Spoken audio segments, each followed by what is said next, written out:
ভূমিকম্প থেকে বেঁচেছেন, আর্জেন্টিনার নতুন দিনের স্বপ্নে নিজের নামটাও হয়তো লেখাচ্ছেন, কিন্তু কি করে বাঁচবেন ইউরোপিয়ানদের নোংরা বুলিং আর নোংরা মানসিকতা থেকে? তিনি কি হতে চলেছেন আর্জেন্টাইন ভিনি?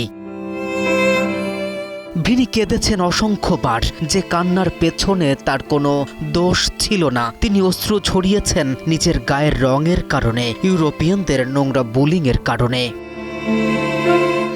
ভিনি কৃষ্ণ বর্ণের, কিন্তু তার চোখের জল তো ওই সাদা মানুষগুলোর মতোই ছিল, আলাদা তো ছিল না। তিনি দেখেছেন বাস্তবতা কতটা তিক্ত, হয়তো মানিয়েও নিয়েছেন এখন, কিন্তু কিকি রামোস তো এখনো তরুণ, কতটা পারবেন তিনি?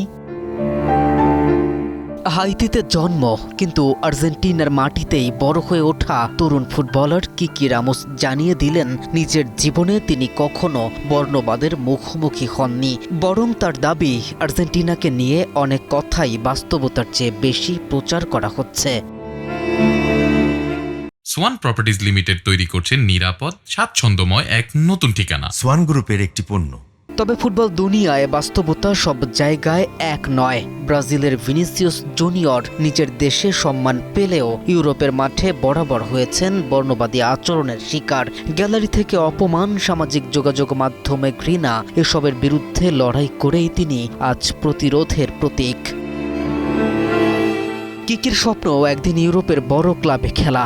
সেই পথ হয়তো তাকে নিয়ে যাবে বিশ্বের সবচেয়ে বড় মঞ্চে, আর সেখানেই অপেক্ষা করছে সবচেয়ে কঠিন পরীক্ষাগুলোর একটি। ফুটবল প্রেমীদের আশা, ভিনিসিয়াসের মতো তিক্ত অভিজ্ঞতা যেন তার জীবনে না আসে, কারণ একজন ফুটবলারের মূল্যায়ন হওয়া উচিত তার প্রতিভা দিয়ে, ত্বকের রং দিয়ে নয়। কেম রাফিন, নিউজ 24।